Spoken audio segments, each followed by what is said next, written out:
Hello everyone, welcome to being the best teacher YouTube channel. Discuss करेंगे आज हम learning and teaching के जो इम्पोर्टेंट क्वेश्चंस हैं वो देखिए। ये इम्पोर्टेंट क्वेश्चंस अगर आप कर लेते हैं तो दैट्स वेरी इनफ। आपका 70% 80% एग्जाम इजीली यहाँ से आ जाता है।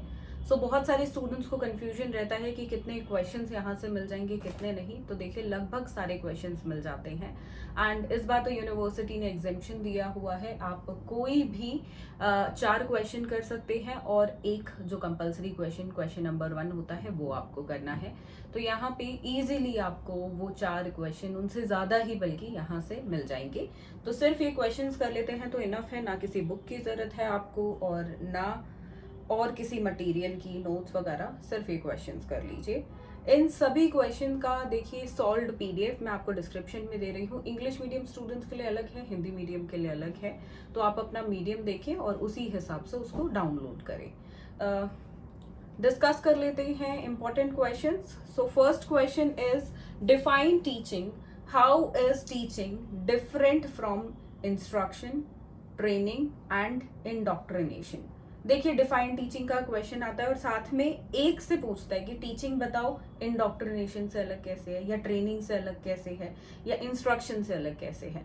इनमें से कोई एक या दो पूछेगा, तीनों नहीं पूछेगा। बट कौन से इन तीनों में से एक या दो पूछ ले वो हमेशा चेंज होता रहता है हर साल। तो इन तीनों को आपको प्रिपेयर करना होगा। सेकेंड क्वेश्चन है what do you mean by levels of teaching. Question fixed है, चाहे 4 मार्क्स में आ जाए। वैसे 16 में चांसेस ज्यादा है बट यस ये आ सकता है 4 मार्क्स में भी। तो इस क्वेश्चन को स्किप बिल्कुल मत करिएगा, most important question, right. Second part of the question है describe the different levels of teaching, discuss the nature and importance of teaching. Very important question, लगभग 16 नंबर में पक्का है ये क्वेश्चन, 100% लगा लो। Third is explain in detail the pre active, interactive, post active phases of teaching. Another important question, ये भी हमेशा पूछा जाता है। लेट सपोज 4 मार्क्स में खाली पूछ लेगा कि post active phase of teaching बताओ, राइट। अगर 16 में आया तो बिल्कुल इस तरीके से क्वेश्चन आएगा, या बोलेगा describe the faces of teaching. तीनों का नाम भी नहीं लिखेगा, आपको वो भी अपने आप से लिखना होगा, रिकॉल करना पड़ेगा, right. Okay, question number 4 what is meant by teaching model. Describe mastery learning model, inquiry learning model, Glaser's basic model या ब्रूनर कॉन्सेप्ट अटेनमेंट मॉडल। कोई एक मॉडल पे क्वेश्चन आता है, वो भी मैं आपको बता देती हूँ। ज्यादा चांसेस सबसे इंपॉर्टेंट है ब्रूनर वाला, ठीक है, ब्रूनर वाले को स्किप ना करें। सेकेंड यहाँ पे इंपॉर्टेंट है मास्टरी लर्निंग वाला, और इंक्वायरी और ग्लेसर्स ये भी आ सकते हैं, ठीक है। तो मैंने आपको सिस्टमैटिकली बता दिया कौन सा ज्यादा इंपॉर्टेंट है, राइट। तो ये ब्रूनर वाला सबसे पहले करें, उसके बाद आप मास्टरी मॉडल करें, उसके बाद इंक्वायरी और ग्लेसर, ठीक है। तो इस तरीके से ये थोड़ा सा लेंदी रहेगा इसका आंसर भी, और इसमें पढ़ने को भी है, प्रॉपर्ली आपको समझना पड़ता है मॉडल एक्चुअल में है क्या। तो अगर ये वाला क्वेश्चन आप कर रहे हैं, ये टॉपिक कर रहे हैं, तो डिटेल में करें, अच्छे से करें, अदरवाइज इस वाले को स्किप कर दें। देखिए इन ओवरऑल मैं आपको 12 क्वेश्चंस देने वाली हूँ। इन 12 में से आप या तो सारे कर लें, या इस बार एग्जेम्पशन है तो आप चाहें तो 2 से 3 क्वेश्चन या मैक्सिमम 4 क्वेश्चन छोड़ सकते हैं। मतलब कि एक यूनिट आपने छोड़ दी, या जो जो क्वेश्चन आपको या जो जो टॉपिक्स आपको डिफिकल्ट लगे उन इनमें से 12 क्वेश्चंस में से आपने वो 3 या 4 टॉपिक्स 4 क्वेश्चंस छोड़ दिए, राइट। और बाकी के अगर आप क्वेश्चंस यहाँ पे 8 क्वेश्चंस 9 क्वेश्चंस को अच्छे से कर लेते हैं तो उससे भी काम बिल्कुल चल जाएगा। काम ही नहीं चल जाएगा, एक अच्छी खासी तैयारी हो जाएगी और आप अच्छे से पेपर भी कर पाएंगे, परसेंटेज भी अच्छी बन जाएगी, ठीक है। तो इस तरीके से करना चाहते हैं कि टाइम कम है आपके पास, बाकी सब्जेक्ट्स भी दिखने हैं, तो ऐसे कर लेना। अदरवाइज 12 के 12 क्वेश्चन कर सकते हो, रिवीजन के तौर पे इंपॉर्टेंट क्वेश्चंस कर रहे हो तो तो आप 12 क्वेश्चन कर लो, ठीक है। अदरवाइज सिर्फ 8 या 9 क्वेश्चन कर लो, इससे कम मत करिएगा। 8 से कम भी बहुत बार स्टूडेंट्स कमेंट करते हैं कि मैम 8 से कम कर ले क्या, तो 8 से कम मत करिएगा। देखिए इतना पढ़ना तो एटलीस्ट इम्पोर्टेंट, 8 क्वेश्चन तो आप एक सब्जेक्ट में करोगे ना, राइट। चलिए बढ़ते हैं अगले क्वेश्चन पे। Question number 5 describe about the main steps used in organization of brainstorming. Brainstorming का क्वेश्चन 4 मार्क्स में भी आता है, तो 16 या 4 में आएगा। 4 में इसके चांसेस ज्यादा हैं क्योंकि पिछले 2-3 बार के जो आप पेपर देखेंगे ना, 4 मार्क्स में क्वेश्चन ज्यादा आया हुआ है। तो brainstorming again important. Also discuss about team teaching and lecture strategy. देखिए टीम टीचिंग पे भी क्वेश्चन देखने को मिलता रहा है, लेक्चर स्ट्रैटेजी पे कम देखने को मिला है। वाई? इसका रीजन है क्योंकि लेक्चर स्ट्रैटेजी ओल्ड पैटर्न हो गया, मॉडर्न पैटर्न नहीं रहा है, ठीक है। तो आज के टाइम में इतना यूज नहीं करना है, स्पेशली स्कूल टीचर्स को यूज नहीं करना है, कॉलेज लेवल पे तो फिर भी यूज हो रहा है। तो इसलिए लेक्चर स्ट्रैटेजी पे क्वेश्चन ना के बराबर है, ठीक है। बट येस 4 मार्क्स में ये एज अ पार्ट क्वेश्चन का कभी कभी आ जाता है। अदरवाइज आप यहाँ पे टीम टीचिंग वाले पे फोकस ज्यादा करें। Next is describe the concept, importance and types of learning, also discuss the factors affecting learning. Again important question definitely आएगा। एक क्वेश्चन देखिए यूनिट 1 से टीचिंग के ऊपर, टीचिंग क्या है, उसके कैरेक्टरिस्टिक्स एंड सो ऑन। ऐसा ही एक क्वेश्चन यूनिट 3 से लर्निंग के ऊपर। 2 क्वेश्चन ना बिल्कुल फिक्स्ड है, इनको स्किप करना ही मत, डेफिनेटली आ जाएंगे, ठीक है। सो ये सेकेंड पार्ट है, also discuss the factors affecting learning. There are certain factors जो अफेक्ट करते हैं लर्निंग को, वो आप डिस्कस करेंगे, राइट। देखिए पहले इंग्लिश मीडियम में क्वेश्चंस डिस्कस कर रहे हैं हम सारे, इसके बाद हिंदी मीडियम में डिस्कस करेंगे, राइट। तो वीडियो के एंड तक बने रहे हिंदी मीडियम के स्टूडेंट्स, हिंदी मीडियम में उसके बाद डिस्कस करेंगे। सो नेक्स्ट क्वेश्चन यहाँ पर है 7th question, discuss in detail the various modes and styles of E learning. ध्यान रखिएगा, E learning that is electronic learning, right. M learning that is mobile learning, then online learning. तीनों में से किसी 2 पे आपको क्वेश्चन देखने को मिलेगा 16 मार्क्स में, अगर 4 मार्क्स में आया तो किसी एक पे, right. Okay, next is throw light on Piaget's individual constructivism. Constructivism का अगेन इंपॉर्टेंट क्वेश्चन है, पियाजे पे आता ही है। Also discuss about Flanders interaction analysis. Flander पे भी क्वेश्चन आ जाएगा, तो इंपॉर्टेंट है, करें तो दोनों करें, अदरवाइज एक भी ना करें, राइट।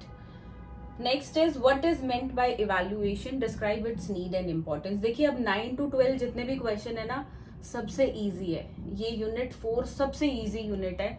अगर आपको चारों यूनिट में से एक छोड़नी हो तो यूनिट 4 मत छोड़िएगा, सबसे इजी है। आपको मैंने वीडियोस भी दे रखी हैं, वीडियो लेक्चर्स भी चैनल पे। सबसे इजी यूनिट को बिल्कुल स्किप मत करिएगा, वो लेक्चर्स आप देख लेते हैं, थ्रू आउट द लाइफ आपको ये टॉपिक याद रहेंगे, इतने इजी टॉपिक हैं। तो 9 to 12 क्वेश्चन में से कुछ भी मत छोड़िएगा। उसमें से जो मैं बोल रही हूँ ना, 12 में से अगर आप 3-4 क्वेश्चन छोड़ना चाहें तो वो ऊपर वाले छोड़ दीजिएगा, लेकिन 9 से 12 वाले बिल्कुल नहीं। बहुत ईजी है तो ईजी चीज तो करनी ही चाहिए ना। Okay, question is what is meant by evaluation, describe its need and importance। बहुत easy question। Question number 10, what is grading system, discuss its nature and functioning, also discuss about CCE in brief। Question number 11, differentiate between formative and summative। favorite question है आपकी university का, तो ये question 10 और 11 दोनों question आएंगे, तो ये क्वेश्चन स्किप नहीं करती है यूनिवर्सिटी, चाहे 4 मार्क्स में डाल दे चाहे आपका 16 में डाल दे। फेवरेट क्वेश्चन है 10 और 11। Formative and summative evaluation, explain their advantage and disadvantages. कभी स्किप नहीं हुए हैं, या तो 4 में पूछे हैं या 16 में पूछे हैं, आपकी यूनिवर्सिटी ने हमेशा पूछे ये क्वेश्चंस। अगर आप प्रीवियस 5-6 ईयर्स के पेपर देखोगे आपको खुद से पता चल जाएगा। Next is 11th question, differentiate, this is we have done। 12th question, yes, discuss the use of ICT in teaching learning process in brief। ICT का यूज यानी कि इंफॉर्मेशन और कम्युनिकेशन टेक्नोलॉजी का क्या यूसेज है टीचिंग के अंदर, teaching learning process के अंदर, वो आपको बताना है। बहुत इजी है, कुछ ना पढ़ा हो ना, खुद भी आप फ्रेम आउट करके लिख सकते हो आंसर को। तो तभी मैंने आपको बोला 9 से 12 मोस्ट इंपॉर्टेंट क्वेश्चंस हैं, इनको स्किप मत करिएगा, इजी हैं, राइट। इंपॉर्टेंट तो सभी हैं वैसे, बट 9 से 12 इंपॉर्टेंट के साथ साथ क्या है, इजी भी हैं, तो इजी क्वेश्चंस को बिल्कुल मत छोड़िएगा। अब डिस्कस करते हैं ये सभी क्वेश्चंस हिंदी में। उससे पहले इंग्लिश मीडियम के स्टूडेंट्स इससे पहले इस वीडियो को स्विच ऑफ करें तो मैं आप सभी को बता दूं कि आपके लिए इंग्लिश मीडियम में पीडीएफ, सॉल्व्ड पीडीएफ है, which is a paid PDF, उसका लिंक मैंने डिस्क्रिप्शन में दिया है। ऑलरेडी काफी सारे स्टूडेंट्स ने पिछले एग्जाम्स में खरीदे हैं, बाय किए हैं वो इंपॉर्टेंट क्वेश्चंस, एंड उनके लिए बहुत यूजफुल रहे हैं। इंपॉर्टेंट क्वेश्चन की पीडीएफ देखते हो तो ना बुक की जरूरत है, ना नोट्स की, ना किसी और चीज की। लेकिन अगर आपके पास बुक है और आपको पता है बुक में कौन सा कंटेंट कहाँ मिलेगा, ठीक है, आपने मतलब एक प्रिपरेशन कर रखी है, तो पीडीएफ की भी जरूरत नहीं है, सिर्फ एक क्वेश्चंस देखिए, उनके आंसर अपनी बुक से ढूंढिए, and that's very enough for you. ठीक है, बेफालतू में खर्चा भी नहीं करना है, बट येस प्रिपेयर नहीं हो, इतना टाइम नहीं है आंसर ढूंढने का, then go for the PDF, right. Okay, discuss करते हैं हिंदी मीडियम में नाउ। पहला प्रश्न हिंदी मीडियम में कुछ इस प्रकार से है, शिक्षण को परिभाषित कीजिए। शिक्षण किस प्रकार देश, परीक्षण और उपदेश से भिन्न है? दूसरा प्रश्न, शिक्षण के स्तर से आप क्या समझते हैं? शिक्षण के विभिन्न स्तरों का वर्णन करें। शिक्षण की प्रकृति और महत्व की भी चर्चा करें। तीसरा प्रश्न, शिक्षण के पूर्व सक्रिय, अंत सक्रिय और पश्चात सक्रिय चरणों का विस्तार पूर्वक वर्णन करें। चौथा प्रश्न, टीचिंग मॉडल से क्या तात्पर्य है? चार मॉडल यहाँ पे दिए गए हैं, चारों में से किसी एक पे प्रश्न आता है, ठीक है। पांचवा प्रश्न है, ब्रेनस्टॉर्मिंग के आयोजन में प्रयुक्त मुख्य चरणों का वर्णन कीजिए। साथ ही टीम टीचिंग और व्याख्यान रणनीति के बारे में चर्चा करें, जिसमें से टीम टीचिंग ज्यादा महत्वपूर्ण है एग्जाम पॉइंट ऑफ व्यू से, बल्कि हम बात करें तो दूसरा वाला पार्ट कम इम्पोर्टेंट है, उसके बारे में लिखना भी कम पड़ेगा अगर आपका इसी प्रकार से पार्ट में ज्वाइन होके क्वेश्चन आता है, ठीक है। तो टीम टीचिंग के बारे में ज्यादा पढ़ें, दूसरे वाली स्ट्रेटेजी के बारे में थोड़ा सा कम लिखना है, तो थोड़ा कम आप पढ़ सकते हैं, ठीक है। अगला है यहाँ पे, सीखने की अवधारणा, महत्व और प्रकारों का वर्णन करें। अधिगम को प्रभावित करने वाले कारकों की भी चर्चा कीजिए। सातवां प्रश्न, ई लर्निंग, एम लर्निंग और ऑनलाइन लर्निंग के विभिन्न तरीकों और शैलियों के बारे में विस्तार से चर्चा कीजिए। किन्हीं दो पे प्रश्न आएगा, तीनों पे नहीं आएगा। अगर 4 नंबर में आता है तो किसी एक पे, ठीक है। आगे, पियाजे के व्यक्तिगत रचनावाद पर प्रकाश डालिए। फ्लेंडर के अंत सक्रिय विश्लेषण के बारे में भी चर्चा करें।